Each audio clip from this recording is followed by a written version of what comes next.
Today we are going to start with a very new topic, that is the refining or purification of metal. इस पे भी questions बनते हैं और सीधे बनते हैं, ठीक है। मैंने आपको क्या है वेरी फर्स्ट में मैंने आपको एक चार्ट बना के दे दिया है कि एटलीस्ट एग्जाम टाइम में कुछ नहीं है, सारे प्रोसेस नहीं पढ़ने का टाइम है, तो एटलीस्ट आप इन चार्ट को देख लें। क्लियर? ये ध्यान रखिएगा, हमें चार्ट देखना है। मैंने इस चैप्टर को बहुत सेग्रीगेट करके किया है कि इनकेस जैसे मान लीजिए कभी भी नहीं पता चले कि भाई, क्योंकि आपका एग्जाम से एक दिन पहले क्या क्या याद करोगे, तो आपके पास एक छोटा सा कैप्सूल टाइप चीज हो, फटाफट से देख लिया तो एकदम रिकॉल हो गया, ठीक है। अब ध्यान से सुनिए, रिफाइनिंग कह सकते हैं, रिफाइनिंग ऑफ मेटल बोल सकते हैं, या उसको प्योरिफिकेशन ऑफ मेटल बोल सकते हैं। हमने स्टार्ट किया था ओर से, यानी पहले क्रशिंग किया था, पाउडर फॉर्म में कन्वर्ट किया था, उसके बाद हमने कॉन्सेंट्रेटेड ऑफ ओर किया था। उसके लिए हमने वेरियस मेथड यूज किए थे, हाइड्रोलिक वॉशिंग करी थी, हमने मैग्नेटिक सेपरेशन किया था, प्रोडक्शन मेथड किया था, इनफैक्ट फॉर सिल्वर और गोल्ड लीचिंग प्रोसेस किया था। एल्यूमिना के लिए भी हमने लीचिंग प्रोसेस किया था फ्रॉम द रेड बॉक्साइड, ठीक है। हमने डिफरेंट मेथड यूज किए थे, ठीक है। बेयर्स मेथड यूज किया था, सरपैक यूज किया था, हमने हॉल्स मेथड यूज किया था for the leaching of alumina. उसके बाद सेकंड प्रोसेस हमारा था we can go with the conversion of a ore into metal oxide. So in that case we use the calcination for if it is contain any oxygen like oxide, hydroxide या carbonate थे, इनको हमने क्या करा था, calcination किया था। Otherwise if it is the sulphide ore, हमने उसका रोस्टिंग किया था। डन।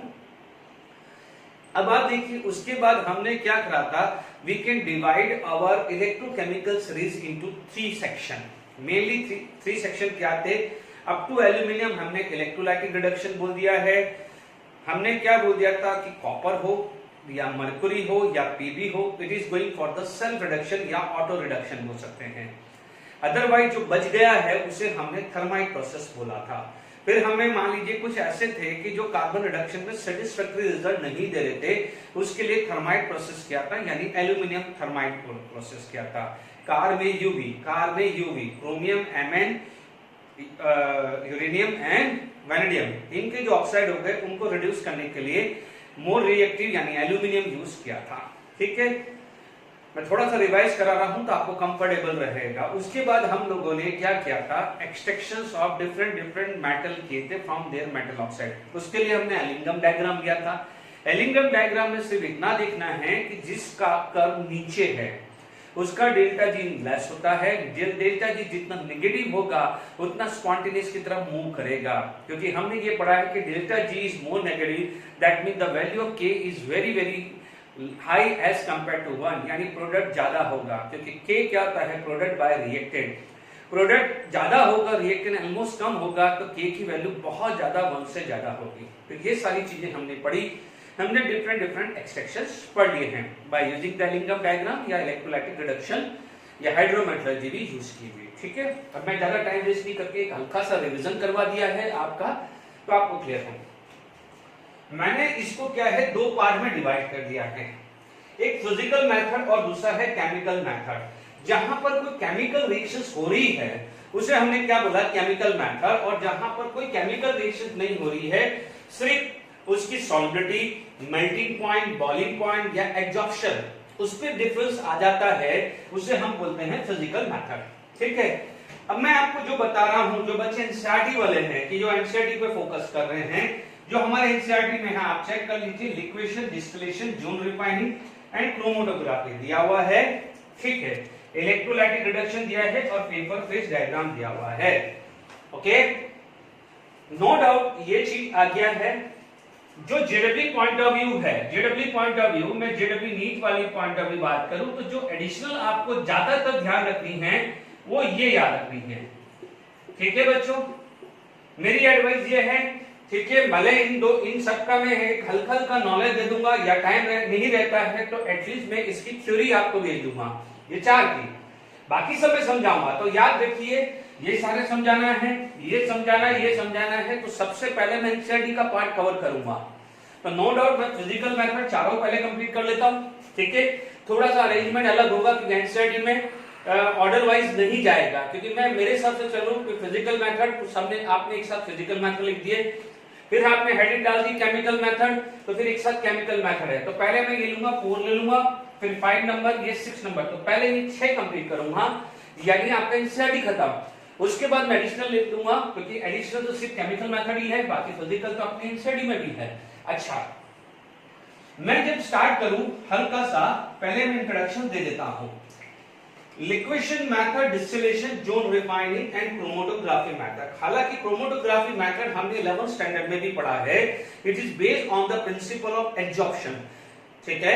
एक चीज का ध्यान रखना है बच्चों, यहां पर प्यूरिफिकेशन और इंप्योरिटीज का मतलब ये नहीं है कि फॉर एग्जांपल जैसे मैंने यहां पर एक थोड़ा सा इधर ले लेता हूं, है ना, कि impurities of Zn and Pb in Ag, जैसे मैक फर्दर प्रोसेस यानी साइनाइड प्रोसेस हमने किया था, तो sometime what happen, there is impurities like Zn and Pb along with silver, but हमें सिल्वर या गोल्ड चाहिए, सिल्वर या गोल्ड चाहिए, तो मान लीजिए वहां पर Zn and Pb can act as impurity, ठीक है।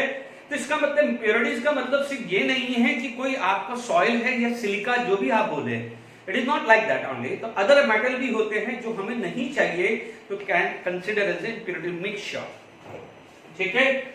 मैंने आपको सिर्फ एग्जामिनेशन पॉइंट ऑफ व्यू बिल्कुल इजी कर दिया है, जब भी होगा, क्योंकि क्वेश्चन बन सकता है कि purification of SnPb can be done by, तो कोई भी मेथड यूज कर सकता है। डन। लिक्वेशन बिस्मथ SnPbHg, ठीक है। Distillation zinc cadmium Hg, zone refining silicon germanium and gallium, ठीक है। इलेक्ट्रोलाइटिक रिफाइनिंग तो आपको जिंक कॉपर Pb, ये तो याद ही हो गया होगा, ये प्रोसेस होगा। फिर भी जो मेरा जो है, मैंने आपको ये 4 दे दिए हैं, 5, 6 और ये दोनों, हालांकि ये दोनों तो एक जैसे ही कंबाइन कर सकते हैं, ये दोनों को कंबाइन ऑक्सीडेशन में होगा, नो डाउट। इसके अंदर इन दोनों के अंदर ऑक्सीजन यूज होता है, यहां पर CH4 यूज होता है, प्रोसेस तीनों में ऑक्सीडेशन ही है, ठीक है, ऑक्सीडेशन रिडक्शन रिएक्शन ही होती है, बट ठीक है मैं बता रहा हूं। फिर भी मेरी एडवाइस है, parting process, Kroll process, part method, puddling process नहीं भी याद है तो कोई प्रॉब्लम नहीं है, क्लियर, ठीक है। तो ये सब क्या है, इसका प्यूरिफिकेशन के लिए काम आता है, जिंक कैडमियम Hg दिस, और ये Pb। Pudding process is useful for preparation of wrought iron, wrought iron बनाने के काम आता है फ्रॉम द कास्ट आयरन, क्योंकि कास्ट आयरन जब हम कहां से बनाते हैं, पिग आयरन से, तो कास्ट आयरन में सम इंप्योरिटीज होती है, उसको रिमूव करने के लिए यूज होता है। इनफैक्ट यदि टाइम रहता है तो मैं इन चारों को बता दूंगा, अदरवाइज मैं नोट्स दे दूंगा, ठीक है। या तो वीडियो के एंड में टाइम रहता है तो वीडियो के एंड में या तो चारों की डेफिनेशन लिख दूंगा, ठीक है, तो आपको क्या है कि वो याद भी कर देंगे, और टाइम रहता तो मैं समझा दूंगा। डन। अब आप देखिए लिक्वेशन, लिक्वेशन वो किया जाता है जिसका मेल्टिंग पॉइंट कम होता है, डिस्टिलेशन जिसमें होता है जहां पर क्या है, बॉइलिंग पॉइंट डिफरेंस ज्यादा होता है, यानी इंप्योरिटीज का बॉइलिंग पॉइंट हायर हुआ और इनका बॉइलिंग पॉइंट क्या हुआ है, लो हुआ है। Is it clear? आपको फिर भी भूल जाओ तो Hg याद है, तो zinc cadmium Hg both are all are belong in a same group, Hg are present in liquid in a room temperature. Zone refining में भी हम यूज कर सकते हैं, यानी purest form silicon germanium gallium, ठीक है। यानी ये मोस्टली जोन रिफाइनिंग कब होती है, उन एलिमेंट के लिए होती है जिसके अंदर सेमीकंडक्टर ही बनाना होता है। तो सेमीकंडक्टर क्या होता है, सिलिकॉन जर्मेनियम एंड गैलियम। ये सॉलिड स्टेट में भी हम पढ़ेंगे कि उसमें सेमीकंडक्टर किसका होता है, ठीक है। सेमीकंडक्टर के अंदर ग्रुप नंबर 14 के अंदर 15 की इंप्योरिटीज ऐड की जाती है। तो कार्बन के नीचे सिलिकॉन और germanium, these are used for making the semiconductor, ठीक है। तो ये है, मान लीजिए गैलियम नहीं भी याद रहता तो चलेगा, ये सेमीकंडक्टर पे यूज हो जाता है। क्रोमेटोग्राफी मेथड जहां यूज होते हैं जहां पर एब्जॉर्प्शन प्रॉपर्टी ज्यादा होती है, ठीक है। इलेक्ट्रोलाइटिक रिफाइनिंग पता ही है, हमने पढ़ा हुआ है। और वेपर फेज रिफाइनिंग में क्या होता है कि सपोज कोई भी मेटल है, देखो निकल के जो भी कार्बोनिल होते हैं they are volatile in nature, यानी जहां पर वोलेटाइल प्रॉपर्टीज आ जाती है वहां पर वेपर फेज आ जाता है, नाम से ही पता चल रहा है। तो एक हल्का सा इंट्रोडक्शन मैंने आपको दिया है, इज इट क्लियर? सबसे पहले मैं फिजिकल मेथड चारों करेंगे, तो ध्यान दीजिए एक कोई रेगुलर ट्रेंड नहीं बना एनसीईआरटी टेक्स्ट बुक के हिसाब से, तो डोंट वरी, आप अपने हिसाब से देखेंगे। मैं सारा पहले एनसीईआरटी कवर करूंगा, ओके ठीक है। तो हमारे पास सबसे पहला प्रोसेस क्या आ जाता है, लिक्वेशंस। लिक्वेशंस की बात आ जाती है, इज इट क्लियर? तो मैं लिक्वेशंस लिख देता हूं। लिक्वेशन देखिए, फर्स्ट फिजिकल मेथड है लिक्वेशंस, ठीक है। लिक्वेशंस मेथड नाम से ही समझ में आ रहा है लिक्विड, यानी क्या हो जाएगा कि when this method is applied, देखिए ये जिंक और एचजी को पहले लिखा है, it is given in NCERT, but ये एडिशनल्स मैंने भी नेम लिख दिया है, ठीक है, these are given in NCERT. अब आप देखिए क्या हो जाता है कि देयर इज ए हाई फ्यूजिबिलिटी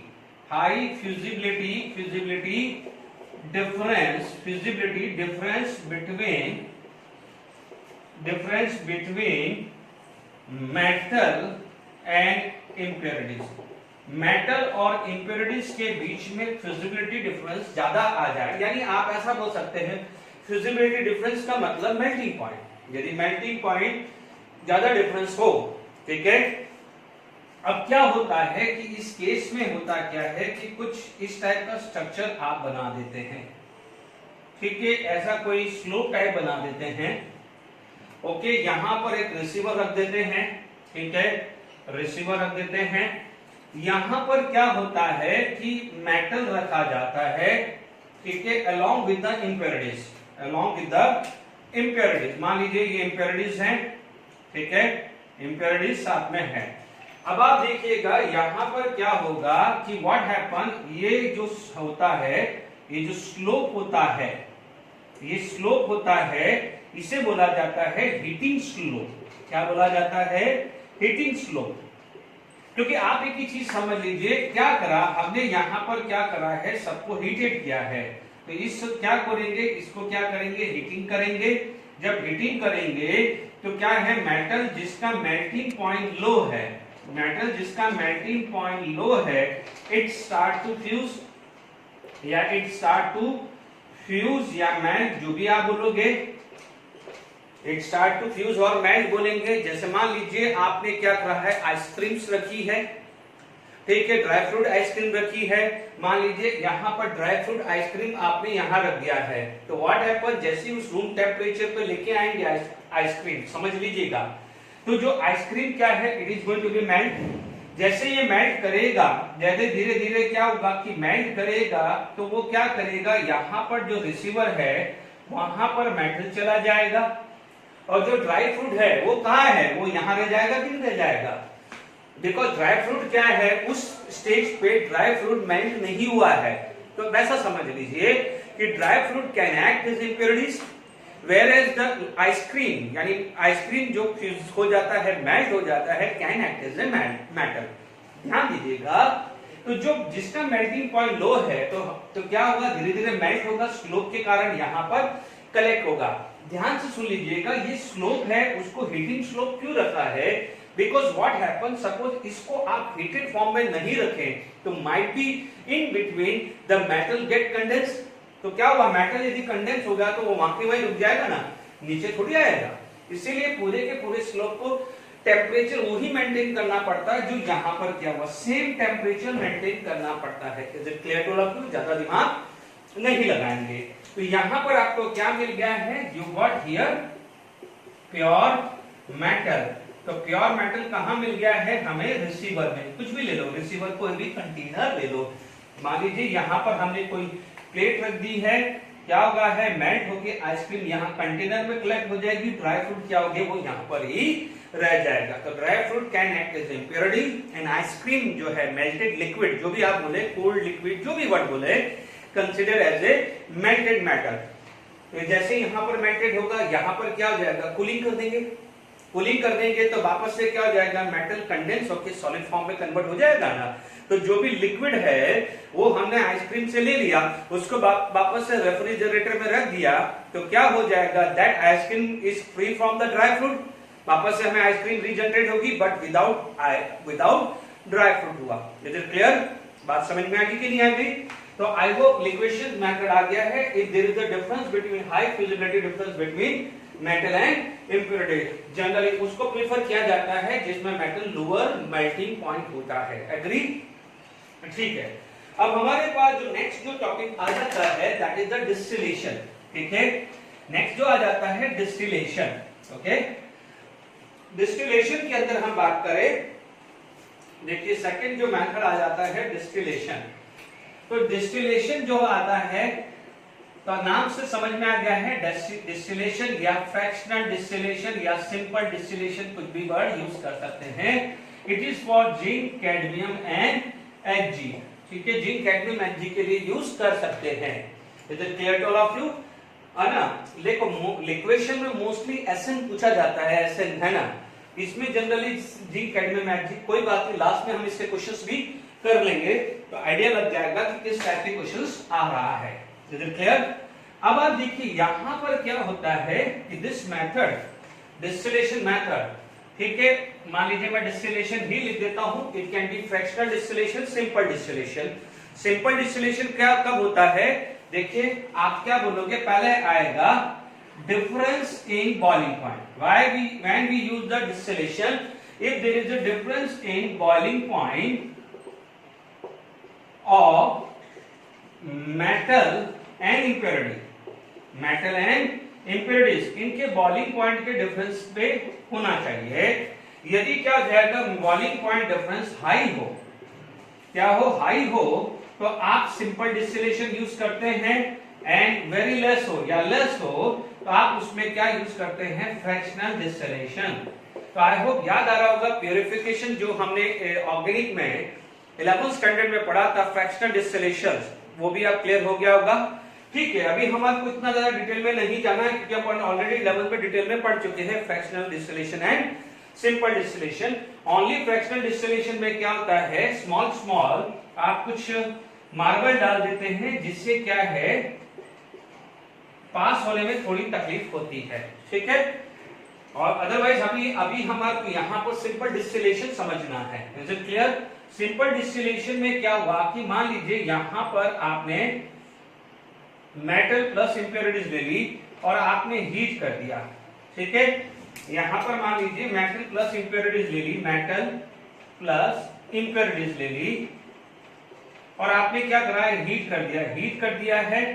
और जैसे आप यहां ले लेते हैं, हीट कर दिया है, यहां पर कोई रिसीवर है मेटल रिसीव करने के लिए, मान लीजिए यहां पर रिसीवर है मेटल रिसीव करने के लिए, तो what happen, the metal is going to be vaporized, metal is going to be vaporized. यहां पर क्या हो जाएगा, मेटल वेपर फॉर्म में कन्वर्ट होगा, यहां पर आएगा मेटल, यहां पर आएगा और यहां पर मेटल कलेक्ट होना चाहिए। अब आप देखो यदि ये ऐसा प्रोसेस चला तो आपको यहां पर लिक्विड मेटल मिलेगा। क्या मिलेगा, लिक्विड मेटल मिलेगा, क्योंकि यहां पर अभी क्या मिल रहा है, वेपर मेटल हुआ है।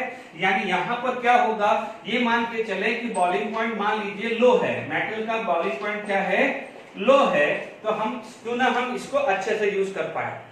ठीक है, यानी जिसका मेल्टिंग पॉइंट लो, सॉरी बॉइलिंग पॉइंट लो है तो अपन ये प्रीफर कर लेते हैं। और आपको पता है Hg it is exist in liquid form, और अभी हमने एलिंगम डायग्राम पढ़ा है तो आप समझ सकते हैं कि जिंक का भी क्या है, मेल्टिंग पॉइंट और बॉइलिंग पॉइंट लो होता है, इसलिए जिंक आपका लिक्वेशन में भी यूज करते हैं और जिंक का बॉइलिंग पॉइंट भी लो होता है, इसलिए क्या है, डिस्टिलेशन में भी यूज करते हैं। याद करिए, ग्राफ बनाया था। Is it clear?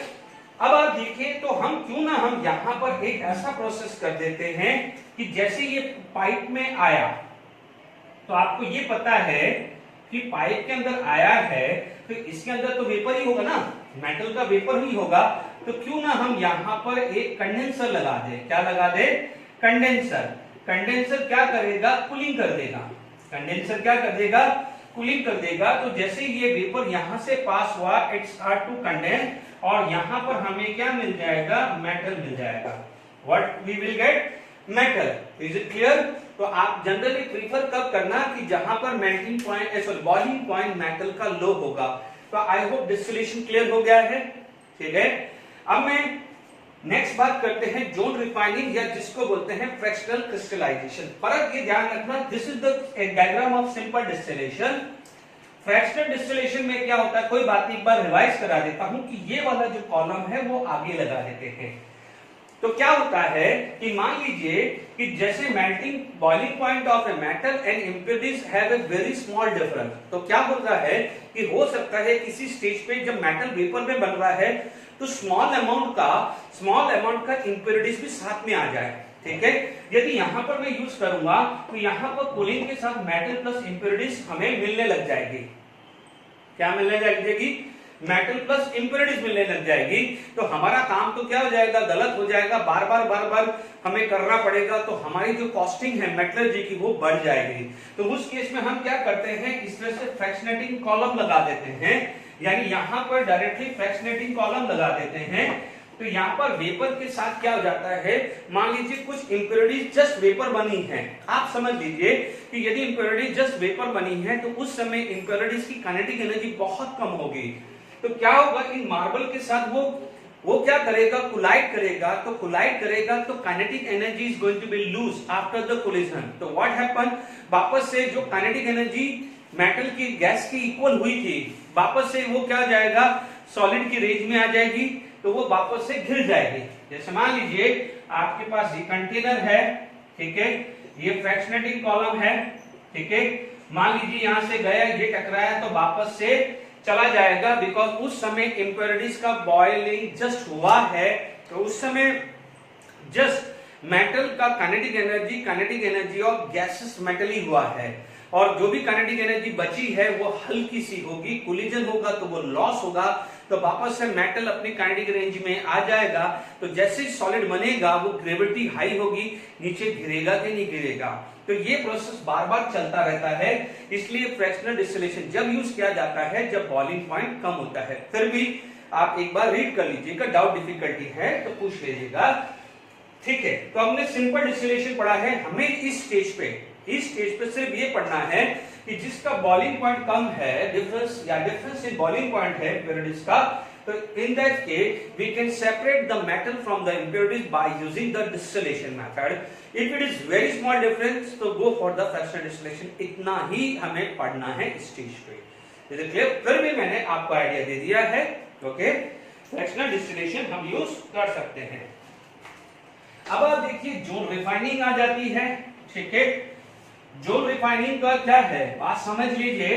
पहले जोन रिफाइनिंग का मैं डायग्राम बनाऊंगा, इसके लिए मैं थोड़ा टाइम लूंगा, एक प्रॉपर डायग्राम बन जाएगा।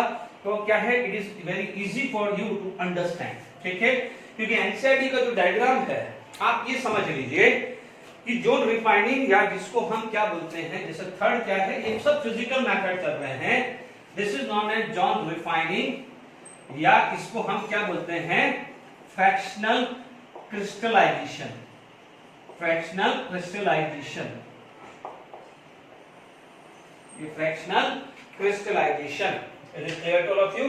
अब देखिए आपने क्या हो जाएगा, डे टू डे लाइफ में टूथपेस्ट का यूज करते हैं, ठीक है। इसको समझने से पहले मैं जरा टूथपेस्ट की बात करूं। आप मान लीजिए कोई भी टूथपेस्ट है, आप प्लीज ध्यान दीजिए, फिर आपको समझने में आसान होगा, ओके। जब भी मॉर्निंग में जब हम उठते हैं and we are going to brush our teeth, क्या करते हैं, we are applying the paste on the brush, यही करते हैं। क्या करते हैं, what you can do, you apply the pressure. जब प्रेशर अप्लाई होता है, यहां पर प्रेशर अप्लाई होता है, तो जो पेस्ट है वो क्या हो जाएगा, it will advance like this, it will advance like this, it will advance like this. अब मान लीजिए यहां पर जो पेस्ट है वो पेस्ट कुछ ऐसा निकल के आ गया, लेट इट बी, ठीक है। अब जब पेस्ट निकल गया तो आप क्या करते हो, यहां से कट कर देते हो। जब जैसे यहां से कट कर देते हो तो व्हाट हैपन, ये जो पेस्ट है वो पेस्ट जो है वो हम क्या है, हमारे ब्रश के ऊपर लगा देते हैं this paste. Is it clear to all of you? लगा दिया, बस इसे ही जोन रिफाइनिंग बोलते हैं, बस। अब जोन रिफाइनिंग हो गई, सर एकदम ये क्या हुआ, बस क्या है, आपने देखा पेस्ट लगाया, जितना चाहिए आपने इसको कट कर दिया, और जो है वो पेस्ट है वो अलग हो गया, और जो ये जो ट्यूब है वो भी क्या होगी, अलग होगी कि नहीं होगी। इसे जोन रिफाइनिंग बोलते हैं। जोन रिफाइनिंग में क्या होता है कि मान लीजिए कोई रोड है, मैं आपको इसका परफेक्टली डायग्राम बनाऊंगा, आप समझ लीजिए। रोड है और यहां पर क्या है, एक हीटर है, सर्कुलर हीटर है, जैसे मान लीजिए ये रॉड है, अब उसके अंदर सर्कुलर हीटर है, उसको घुमाते रह रहे हैं, ठीक है, एक साइड ही घुमाना है, दोनों साइड नहीं घुमाना, मैंने दोनों साइड घुमा दिया है, ठीक है। आपने क्या है, हीटर है, इसको क्या है, एक साइड घुमा रहे हो, तो आप जैसे मान लीजिए आप आयरन करते हो, प्रेस करते हो ना, तो प्रेस करते हो तो आपने एक साइड घुमा दे, ऐसा समझ लीजिए उस आयरन को आप एक ही साइड घुमा रहे हो, तो जो गर्म है वो क्या हो जाएगा, चलेगा। आपने देखा होगा कि कभी आपने सेल्फ प्रेस किया हो, तो मान लीजिए कुछ रिंकल्स है या कोई भी अजीब सा है, तो जैसे जैसे प्रेस होता रहेगा पीछे वाला पार्ट बिल्कुल अच्छे से हो जाता है प्रेस। वैसे ही कुछ मान लीजिए होता क्या है कि जो ये मूवेबल हीटर है उसको आप एक साइड जाते हैं, तो उसमें क्या होता है कि जो इंप्योरिटीज है that is a fusible impurity, यानी जो मेल्टेड हो जाती है, इंप्योरिटीज इज फ्यूजिबल इंप्योरिटी, जो मेल्टेड हो जाती है, तो वो धीरे धीरे जब आएगा तो जो फ्यूजिबल इंप्योरिटीज है वो क्या करेगी, धीरे धीरे क्या हो जाएगा, चलता रहेगा, आगे रहेगा, जस्ट लाइक दिस, जैसे यहां से आपने दबाया ये आगे बढ़ा, तो जैसे ये हीटर गया तो हीटर के साथ साथ वो क्या करेगी, आगे बढ़ता रहेगा, तो एक नोजल टाइप आता है यहाँ पर, तो जैसे ये बढ़ेगा तो ये क्या करेगा, जैसे बढ़ेगा फाइनली वो इंप्योरिटीज क्या है, कुछ ऐसे की बाहर आ जाएगी, ठीक है, बाहर आ जाएगी, तो क्या करोगे आप, यहां से कट कर दोगे, तो ये इंप्योरिटीज क्या होगी, बाहर आ गई, दिस इंप्योरिटीज कम आउट, तो ये इंप्योरिटीज क्या होगी, बाहर आ गई, ठीक है। तो अंदर कौन रह गया है, प्योर मेटल आ गया है, तो इसका मतलब क्या हो गया है कि ऐसा समझ लीजिए, इसे समझ लीजिए कि पेस्ट पूरा बाहर आ गया है, तो उसके अंदर पूरा जो ट्यूब बचा है, तो ट्यूब अलग हो गया, पेस्ट अलग हो गया है, तो tube is free from the paste, तो व्हाट इज द ट्यूब, उसको ऐसा समझ लीजिए, tube is a pure metal and the paste is impurities, तो this is known as fractional crystallization या जोन रिफाइनिंग, क्लियर। तो जोन रिफाइनिंग जनरली कहां use करते हैं, जहां पर हमें सेमीकंडक्टर बनाना होता है, उसके एग्जांपल है silicon, germanium and gallium, mostly तो ये दो एग्जांपल में ज्यादा पूछे जाते हैं, इज इट क्लियर। तो मैं जोन रिफाइनिंग का फटाफट से बना देता हूं एक अच्छा सा डायग्राम, ठीक है, समझा मैंने दिया है, ठीक है, तो क्या है आपको डायग्राम बना लोगे तो नोट करने में आसान हो जाएगा, इज इट क्लियर।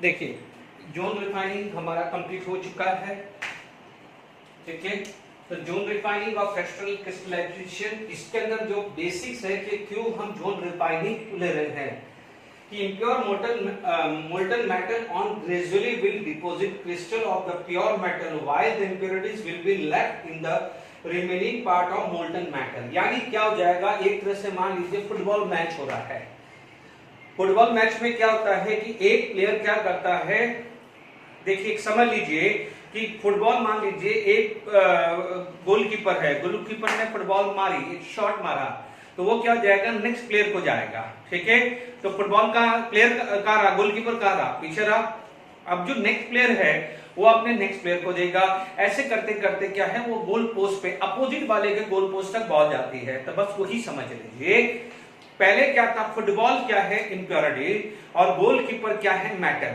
तो पहले क्या था, गोलकीपर के पास फुटबॉल थी, अब उसको क्या करा, गोलकीपर से पास होके कहां चल गई फुटबॉल, नेक्स्ट प्लेयर, ठीक है, अब गोलकीपर तो पीछे रह गया, यानी goalkeeper is free from the football, यानी metal is free from the football, clear, तो यानी फुटबॉल एडवांस हो गई, फिर क्या हुआ, वापस से नेक्स्ट फर्स्ट प्लेयर ने सेकंड को दे दी, सेकंड से थर्ड होगी, थर्ड से क्या हो गया, अपोजिट वाले के गोल पोस्ट पे चली गई है, तो समझ लीजिए ये यहां पर गोलकीपर था, उसके पास फुटबॉल थी, उसने एक प्लेयर को दिया, दूसरे को दिया, थर्ड को दिया, फोर्थ को दिया, और अपोजिट वाले के गोल पोस्ट पे चली गई, ऐसा ही दिमाग में रखिए।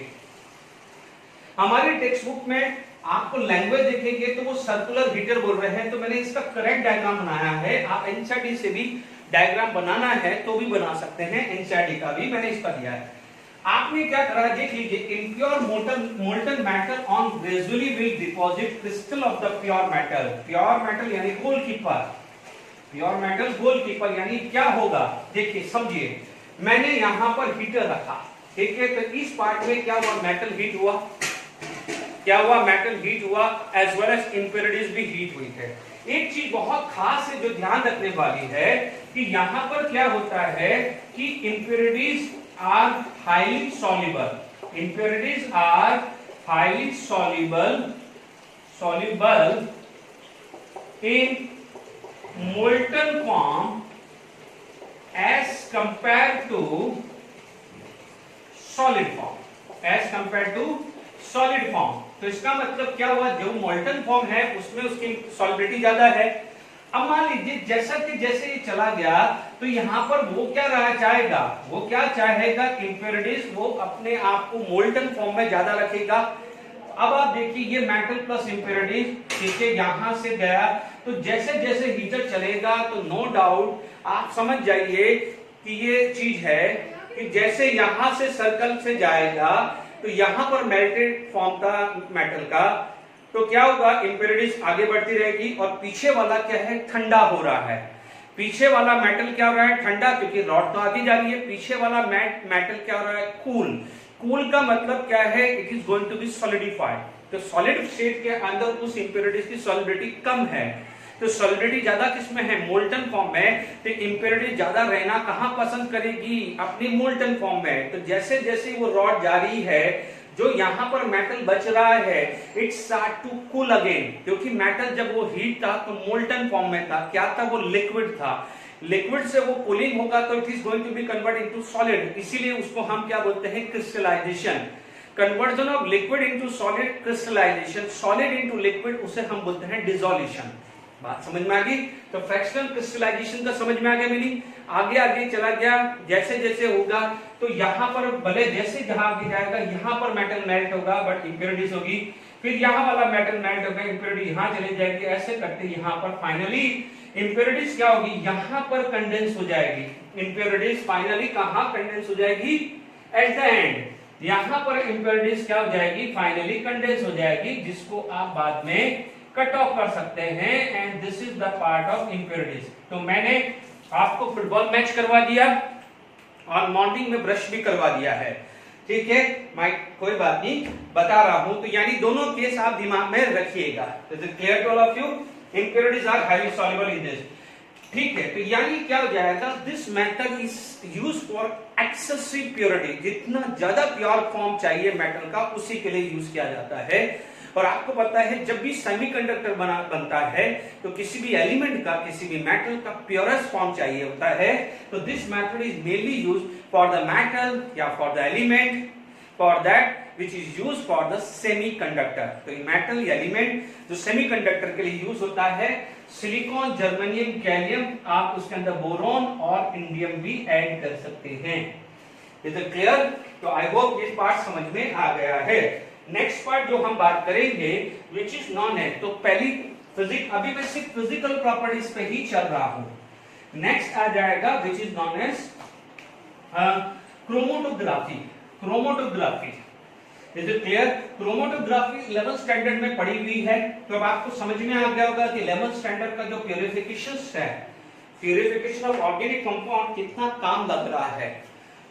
मान लीजिए जैसे देखिए हमारे पास क्या आ जाएगा, क्रोमेटोग्राफी, ठीक है, फोर्थ फॉर्म क्या आ गई, क्रोमेटोग्राफी। फोर्थ फॉर्म क्या आ जाएगा, क्रोमेटोग्राफी। Is it clear?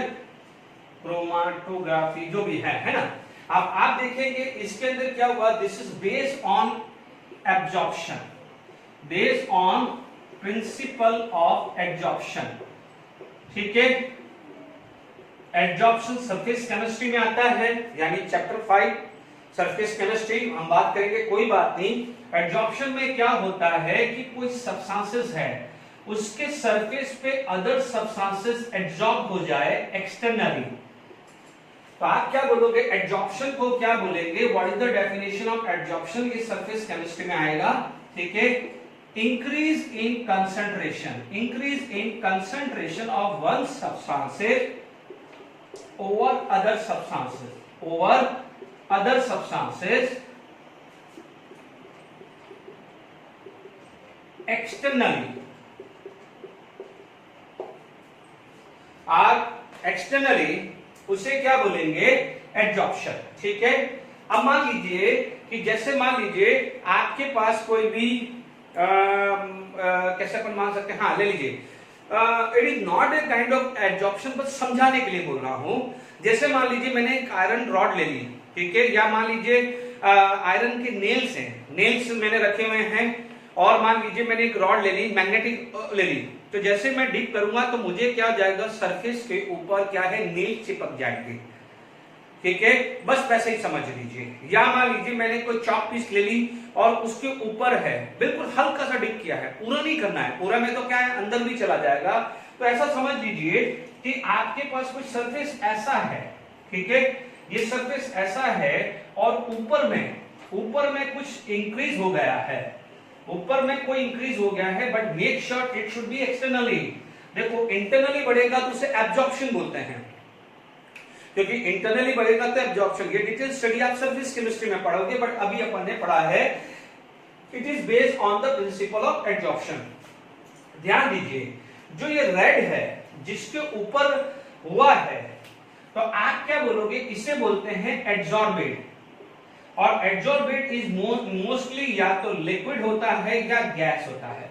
ये क्या होता है, लिक्विड होता है या गैस होता है, और जो अंदर होता है उसे बोलते हैं adsorbent, and it is always be solid, ठीक है, it is always be solid. इसका मतलब यहां पर एक कांटेक्ट आया है, एक फिजिकल फोर्स ऑफ अट्रैक्शन आया है, और यहां पर फिजिकल फोर्स ऑफ अट्रैक्शन को हम बोलते हैं van der Waals force of attraction, van der Waals force of attraction.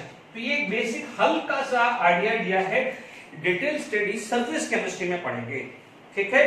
अब आप देखो यहां पर आपके पास गुड एब्सॉर्बेंट कौन होता है, गुड एब्सॉर्बेंट कौन होता है, एल्यूमिना, सिलिका।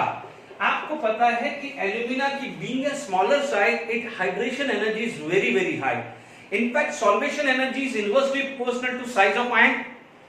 पढ़ा हुआ है ना, solvation energy is inversely proportional to size of ion, electrochemistry में पढ़ाया है।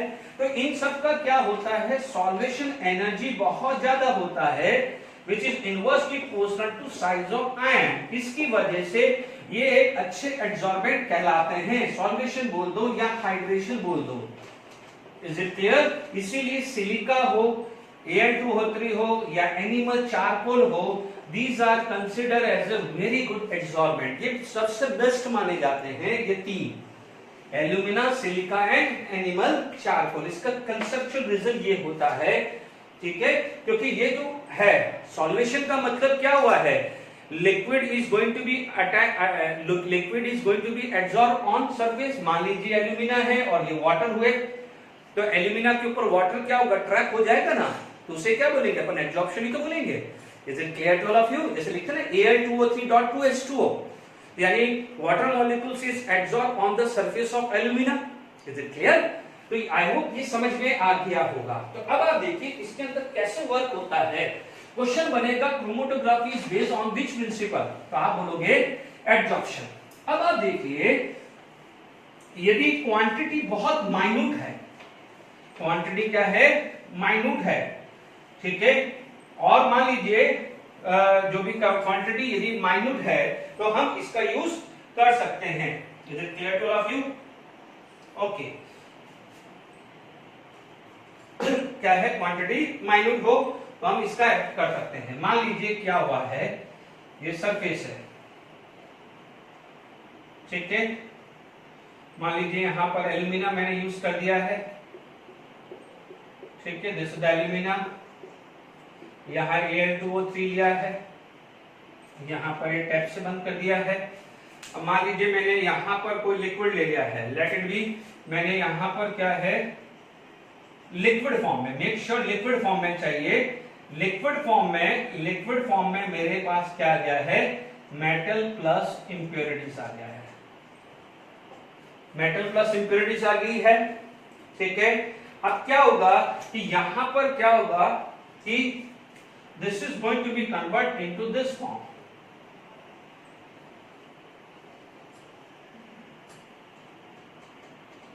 ठीक है, this is going to be convert into this form. मान लीजिए आपके पास एक सेक्शन ऐसा बन गया है ना, और एक सेक्शन क्या हो जाएगा, ये बन गया है,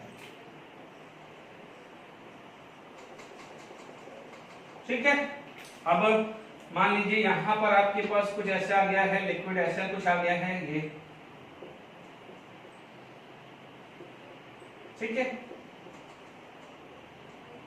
आपने यहां पर एक लिक्विड ले लिया है, इसको क्या बोल दिया है, इलेक्ट्रेंट्स बोल दिया है, इल्यूसेंट्स बोल दिया है, ठीक है।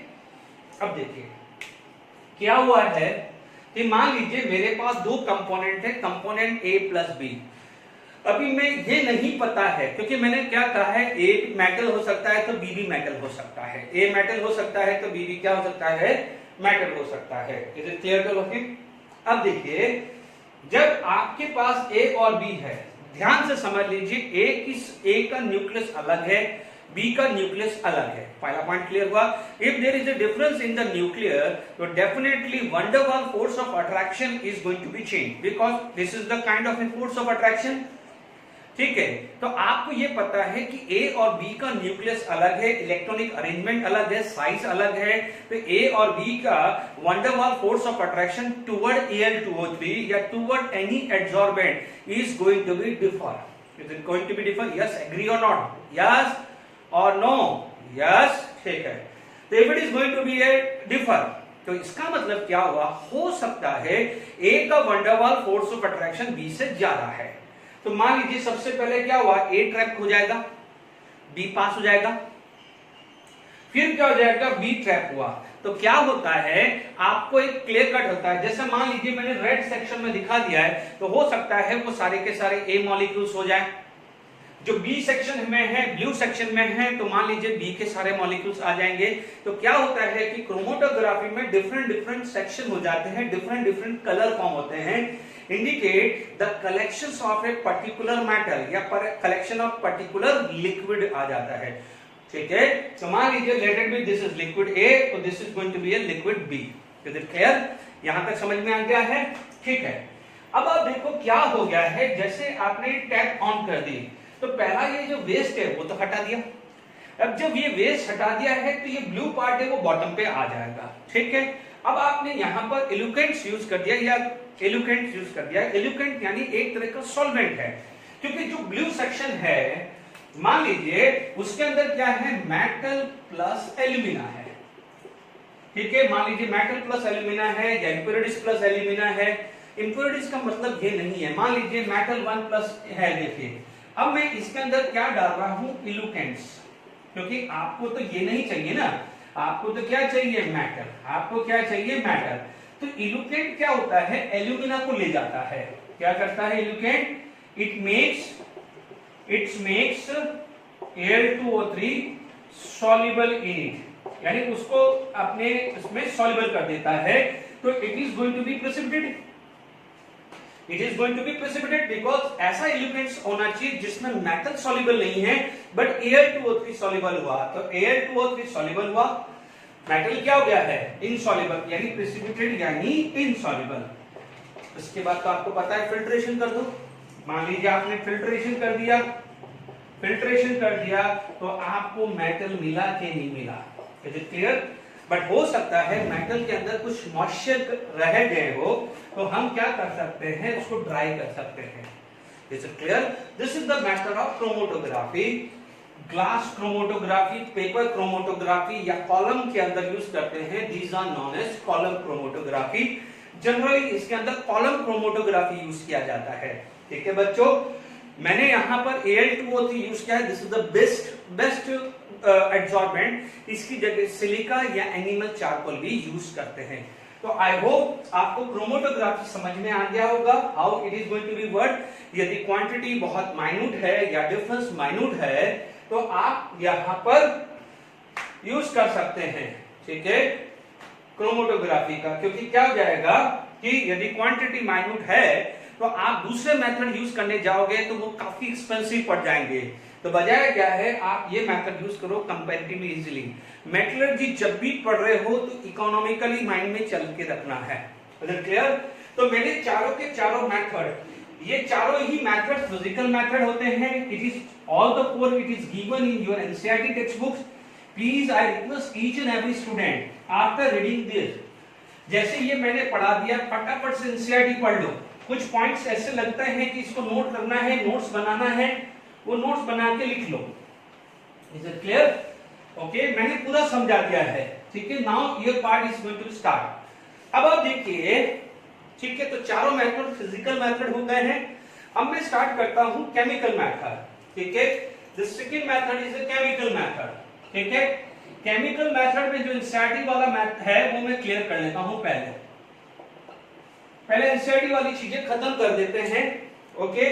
तो केमिकल मेथड में सबसे पहला आएगा electrolytic refining. Number of time question बना हुआ है इलेक्ट्रोलाइटिक रिफाइनिंग, हालांकि ये मैं ऑलरेडी पढ़ा चुका हूं, बट फिर भी एक बार बता देता हूं। देखो, इलेक्ट्रोलाइटिक रिफाइनिंग के अंदर कोई भी मेटल है, जैसे लाइक जिंक हुआ, पीबी हुआ, कॉपर हुआ, सॉरी पीबी, इनको प्यूरिफिकेशन करने में काम आता है। हमें पता है कि there is a electrochemical cell, ठीक है, electrochemical cell and there is a electrolytic cell, ठीक है। तो हम इलेक्ट्रोलाइटिक सेल ले रहे हैं। What we are going to take? We are going to take electrolytic cell, and we know how the electrochemical cell get converted into electrolytic cell. If we apply the additional battery, it is going to be converted into the electrolytic cell. Make sure E external should be greater than E cell. ये ध्यान है आपको? चलिए, अब हमारे पास क्या है, हमने यहाँ पर एक ले लिया है कंटेनर, ठीक है। इस कंटेनर के अंदर हमने बैटरी ली है, ठीक है। अब आप देखिए, एक इलेक्ट्रोड मैंने लिया है और यहां पर मैंने दूसरा इलेक्ट्रोड लिया है। चलिए मैं दूसरा कलर यूज कर लेता हूं, ठीक है, तो आपको इजी हो जाएगा। ये दो कलर ले लिए हैं, ठीक है। रेड डेंजर का यानी इम्प्योर, ब्लू क्या आ जाएगा, अच्छा, ठीक है। तो ये क्या हो जाएगा, ऐसा कुछ हो जाएगा, ठीक है। This is plus, this is minus. Is it clear? यहां पर क्या जाएगा, इलेक्ट्रोलाइटिक सॉल्यूशन, इलेक्ट्रोलाइटिक सॉल्यूशन, ठीक है। अब देखिए, ये वाला जो होता है, दिस इज एनोड,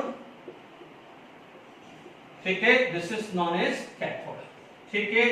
यहां पर आएगा pure metal, this is going to be a pure metal and this is going to be a impure metal, ठीक है। और this is going to be a impure metal, और यहां पर क्या आ जाएगा, electrolytic solution, this is going to be a electrolytic solution. Done, बिल्कुल सिंपल है, कुछ नहीं है, इलेक्ट्रोकेमिस्ट्री पढ़ी हुई है हमने। अब आप देख लीजिए, मान लीजिए फॉर एग्जांपल मैं कॉपर की बात कर रहा हूं, इसके ले रहा हूं कॉपर की या जिंक। मैं ले सकता हूं Cu2+ या जिंक या Pb2+। सबका एक ही मेथड है, कोई भी एक ले लेता हूं, ठीक है। आप क्या करेंगे, इम्प्योर कॉपर, ठीक है।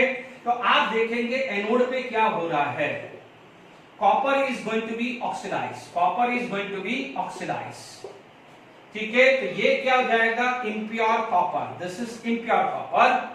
अब आप देखिए धीरे धीरे क्या होगा, धीरे धीरे कॉपर क्या होगा, this is going to be decreases, धीरे धीरे यहां से कॉपर क्या हो रहा है, डिक्रीज हो रहा है, and it is going to be suppose convert into Cu2+, Cu2+, बहुत सारे Cu2+। मैं रेड कलर इसलिए बोल रहा हूं कि रेड कलर यानी एनोड से जो Cu2+ में कन्वर्ट हुआ है, इंप्योरिटीज यहीं रहेगी, इंप्योरिटीज क्या हो जाएगी, यहां रह जाएगी। अब जो ये Cu2+ है, it is going to be toward the cathode, तो वहां पर क्या हो जाएगा, कैथोड पे तरफ भागा, बिकॉज आपको पता है cation is attract toward cathode, C4 cation, C4 cathode. So this Cu2+ will accept the 2 electron are going to be convert into Cu, but आप देखिए Cu पे तो क्या था, प्योर मेटल था। अब धीरे धीरे क्या हो गया है कि जो ये रेड वाला है, ये रेड वाला है, ये धीरे धीरे डिपॉजिट होने लग जाएगा। क्या होने लग जाएगा, धीरे धीरे डिपॉजिट होने लग जाएगा। डन, ये रेड वाला पार्ट क्या होगा, धीरे धीरे। Is it clear? यानी जो भी था वो ऐसे बन जाएगा। आपका जो फाइनल रिएक्शन जो बना है, it is going to be convert into copper, but this is impure copper and this is pure copper. This is JW main to mains question है, प्रीवियस ईयर के क्वेश्चन में देखना, उसमें है पूछा गया था for the purification of copper anode and cathode respectively, 4 column थे, anode cathode, pure copper, impure copper, pure copper, pure copper, impure copper, impure copper, impure copper, pure copper. तो anode should be impure copper and cathode should be pure copper. ध्यान दीजिएगा यहाँ पर Zn2 plus 2 electron, Zn2 plus 2 electron ये भी आ सकता है, या Pb से Pb2 plus and Pb2 plus से Pb, तो तीनों आ सकता है। मैंने कोई एक एग्जांपल ले लिया है, चलेगा बच्चों, ठीक है। आई होप समझ में आ गया होगा कि this is known as electrolytic refining, यानी यहाँ पर जो रह गया है तो एनोड पे क्या हो जाएगा, एनोड पे क्या हो जाएगा, इंप्योरिटीज रिमेन, इसीलिए इस जो एनोड को क्या बोलते हैं बाद में, एनोड मड, क्या बोलते हैं इसको, anode mud. Is it clear? Mud नाम से भी क्लियर हो रहा होगा, this is known as anode mud आ गया है। आई होप इलेक्ट्रोलाइटिक रिफाइनिंग बहुत सिंपल था, वो भी क्लियर हो गया है। Is it clear? ठीक है। अब आप देखिए इसके बाद जो सेकंड मेथड आ जाता है which is known as vapour phase refining, उसे क्या बोलते हैं, vapour phase refining.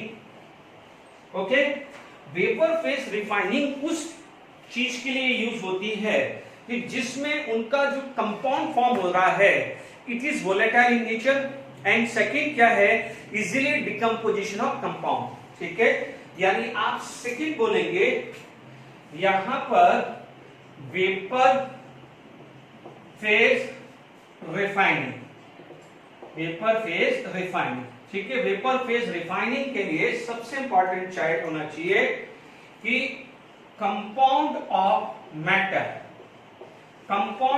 Metal form, ठीक है। अब एनसीईआरटी बुक से लैंग्वेज भी यूज कर सकते हैं, मैंने सिंपल लिखा है compound of metal form should be volatile, यानी आपने क्या करा, वोलेटाइल है ना,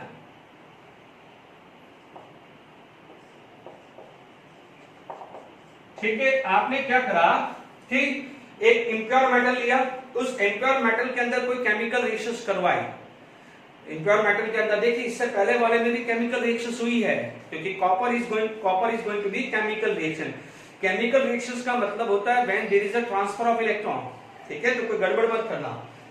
तो compound of metal form should be volatile, यानी जो भी हमने इस प्रोसेस के अंदर जो कंपाउंड उस किसी मेटल का बनाया है it should be volatile in nature. दूसरी चीज होनी चाहिए, compound of metal can be easily decompose, यानी जो बाद में आप उस कंपाउंड को डिकम्पोज करना है हीटिंग करके, थर्मल हीटिंग करके करना है, तो वो इजीली होना चाहिए, यानी उसकी थर्मल स्टेबिलिटी लेस होनी चाहिए। यानी इसका मतलब क्या हुआ है, उसकी थर्मल स्टेबिलिटी उस कंपाउंड की क्या होनी चाहिए, लेस होनी चाहिए। तो ये दो चीज होगा तभी ये प्रोसेस होगा है। दोनों मेथड बहुत इंपॉर्टेंट है। 6 के 6 हैं, मान लीजिए कुछ भी नहीं आया है तो 6 के 6 कर दो, क्यूपलेशन, मेस्मराइजेशन, पॉलिंग, ये 3 और एडिशनल कर दो, हो जाएगी रिफाइनिंग। सारे जो जेडब्ल्यू नीट के हैं आराम से क्वेश्चन हो जाएंगे। Is it clear?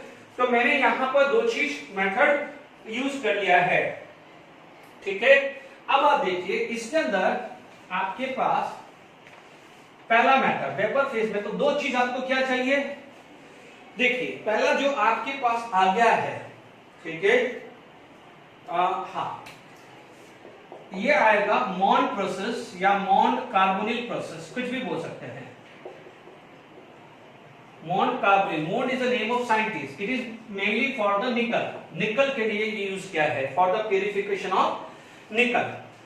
अब आप देख लीजिए मॉन्ड कार्बोनिल प्रोसेस है, तो आप देखेंगे यहां पर मान लीजिए निकल है, ठीक है। आप देखिएगा निकल, यानी कल को आपसे पूछा जाएगा कि Mond carbonyl method is used for which metal, या what is the atomic number, या what is the minimum atomic number for a metal in which Mond carbonyl method या कार्बोनिल मेथड इज यूज्ड। इसको Mond carbonyl process भी बोल सकते हैं या carbonyl process भी बोल सकते हैं, एक ही बात है, ठीक है ना। यहां ध्यान दीजिए ये इम्प्योर था, ठीक है, यानी इसके अंदर मैंने कार्बन मोनोऑक्साइड पास कराई, क्या पास कराई, कार्बन मोनोऑक्साइड पास कराई, ठीक है।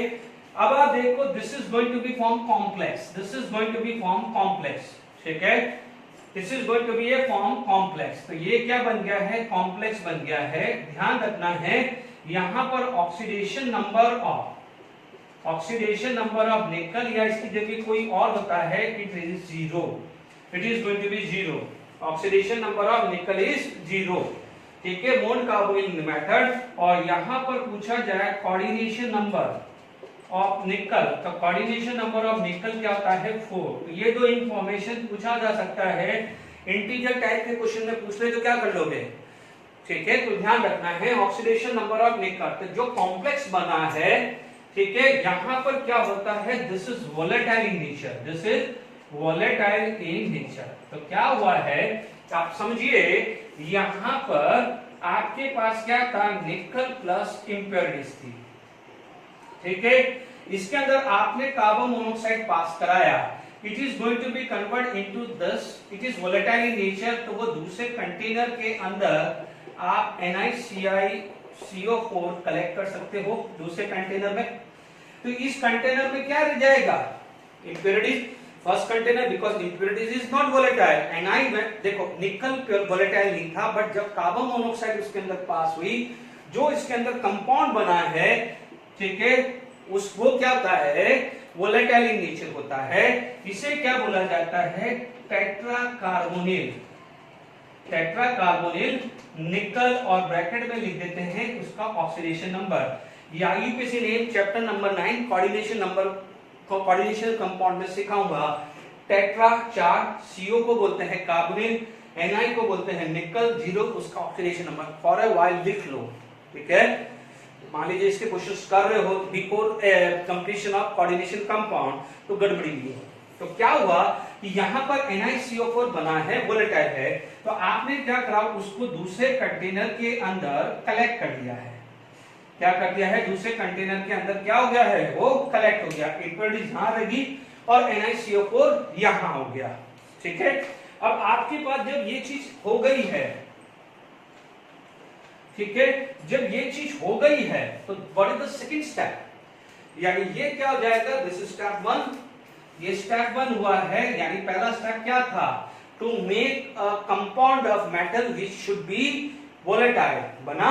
सेकंड क्या था, it should be thermally decompose. तो what is the step 2, step 2 क्या किया, इसको थर्मली हीट कर दिया। तो NiCO4 को मैंने थर्मली हीट किया है, NiCO4 हीट किया, तो आपको क्या मिल जाएगा, Na+4CO, कार्बन मोनोऑक्साइड को ओपन कर दिया तो CO चला जाएगा, तो अंदर क्या बच जाएगा, ओनली निकल। तो ये निकल क्या हो जाएगा, प्योर फॉर्म।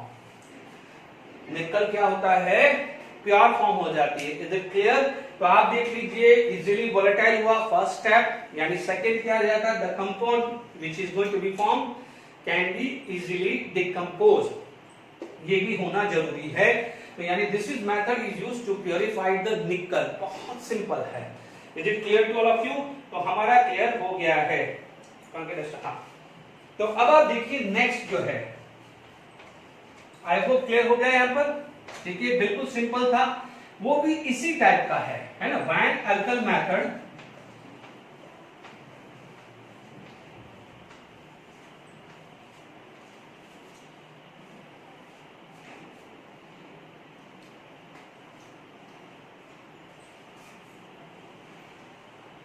देखिए आपका सेकंड क्या हो जाएगा, वैन अर्कल मेथड, ठीक है, this is use for zirconium और टाइटेनियम, है ना। देख लीजिए फिर एक बार स्टेप 1 क्या है,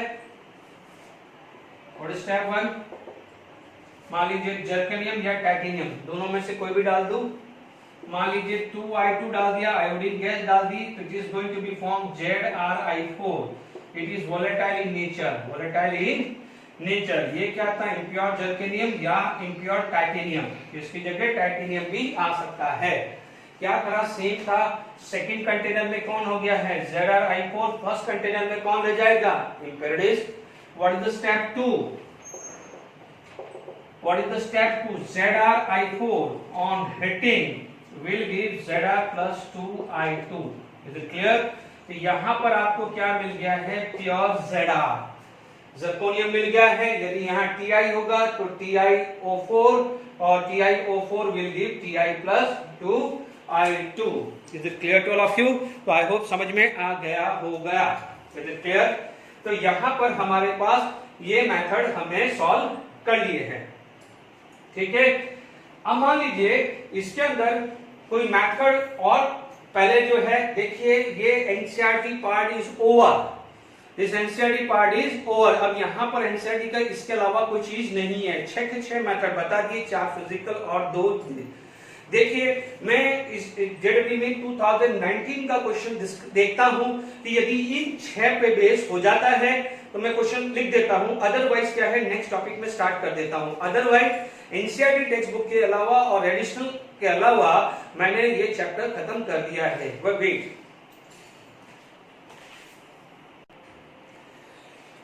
देखिए आपके पास, आप इमेजिन नहीं कर पाओगे कि आज के लेक्चर में 3 क्वेश्चन जेडबी में 2019 के हैं। देखिए जेडबी में 2019 है, जेडबी में 2020 का एक पार्ट नहीं हुआ है। आप खुद एग्जाम कर लीजिए कि मैं यदि मैं रिफाइनिंग में और एडिशनल चीज नहीं भी करवाऊं तो भी आपका आराम से हो रहा है। इसीलिए मैं कह रहा हूं एनसीईआरटी आप खुद देखो, मैंने एडिशनल पार्ट तो भी करवाया नहीं है, मैंने आपको लिख दिया है, ठीक है। तो आप देख लीजिए यहाँ पर The Mohn process is used for this। क्या है Mohn process? अभी क्या पढ़ा है, फटाफट से बोलिए, क्या बोला था? यस यस निकल, वेरी गुड। पढ़ने वाले बच्चों, सारे बच्चे पढ़ने वाले बच्चों ने आंसर क्या दिया है? Nickel, purification of nickel, ZR and titanium van Arkel method. Extraction of MO नहीं है, कुछ एक्सट्रैक्शन ऑफ जिंक नहीं है, it is the purification method. देख लीजिए मोन कार्बोनिल प्रोसेस, मैंने जब स्टार्ट किया था मैंने कहा था मोन carbonyl process vapour phase refining is very important. आप देख लीजिए लिक्वेशन किसका, मेल्टिंग पॉइंट कम आता है, तो आप देख लीजिए ये क्या हो जाएगा, एसएन आएगा। जोन रिफाइनिंग किसके लिए होता है, जहां पर सेमीकंडक्टर होता है, कौन कौन सा, बोरोन, सिलिकॉन, जर्मेनियम, गैलियम और क्या है, इंडियम भी ले लिया था। तो गैलियम ऑप्शन में है, यस गैलियम ऑप्शन में है।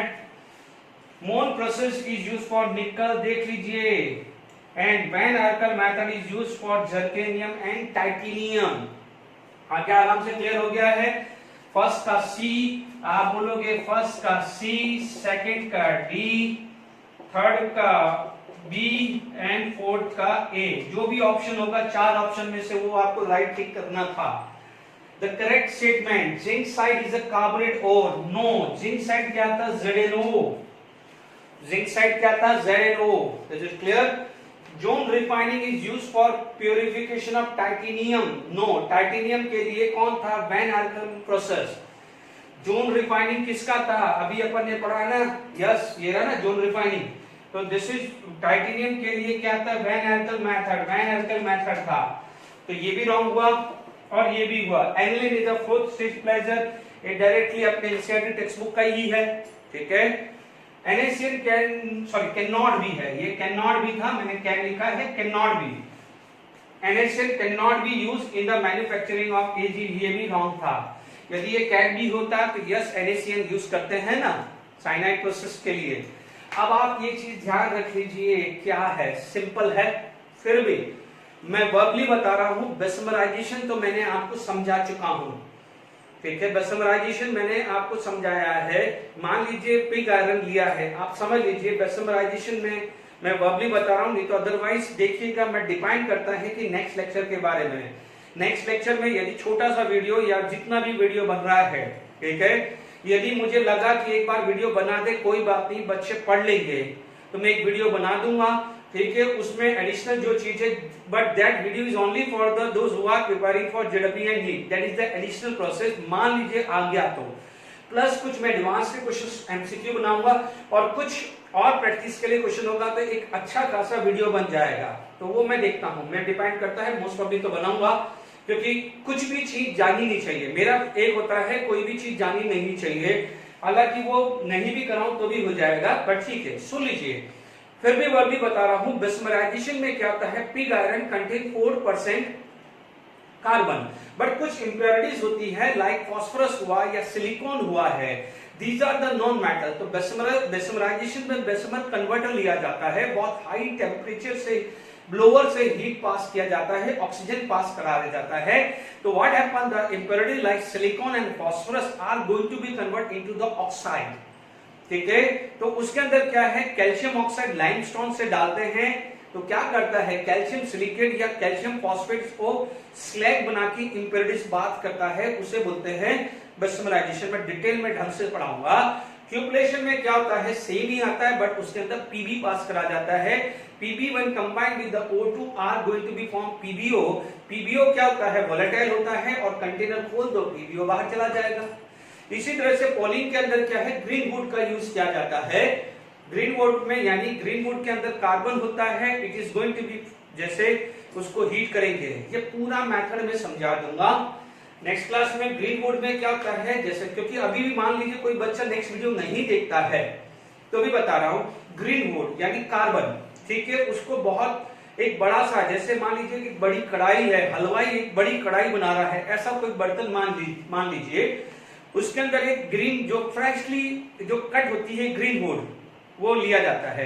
देखो क्यूपलेशन में क्या होता है, क्यूपल एक फर्नेस लिया जाता है, उसके अंदर सिल्वर के अंदर जैसे आपने लीचिंग प्रोसेस करा या कुछ ऐसा प्रोसेस किया जिसमें सिल्वर आया बट स्टिल पीबी की इंप्योरिटीज बाकी है, तो उसमें क्या करते हैं, ब्लोअर से हीट डालते हैं, तो PB is going to be convert into PbO2। बच्चों मैं नोट्स भी दे दूंगा और या यदि मान लीजिए मैंने लेक्चर नहीं बनाया है तो मैं नोट्स बना के दे दूंगा, और लेक्चर बना दिया है तब तो कोई दिक्कत नहीं है।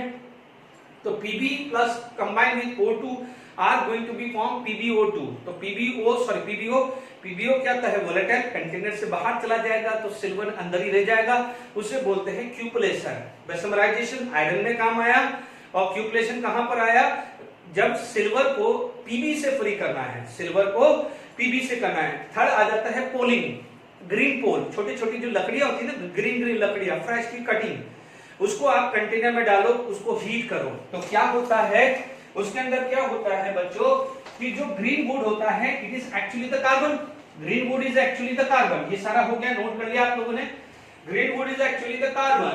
तो कार्बन से क्या बनता है, CH4, और ये CH4 जो है it is used to reduce copper oxide और टिन ऑक्साइड। इनमें क्या हो जाएगा, this is going to be oxidise, CO2 plus water बन के निकल जाता है, this is going to be convert into CO2 plus water. ये क्या हो जाता है, ग्रीन वुड से यदि आप हीट करते हैं तो it is going to be convert into CH4, तो इसका क्या हुआ, ऑक्सीडेशन हुआ, तो इसका क्या हो जाएगा, reduction, copper and SN।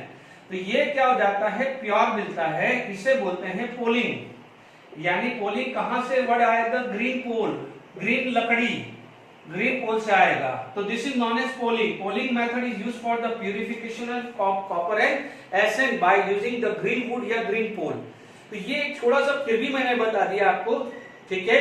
I hope आपको ये लेक्चर देख के, 3 क्वेश्चन देख के एक कॉन्फिडेंस आ गया होगा, ठीक है। Okay, thank you very much for today lecture.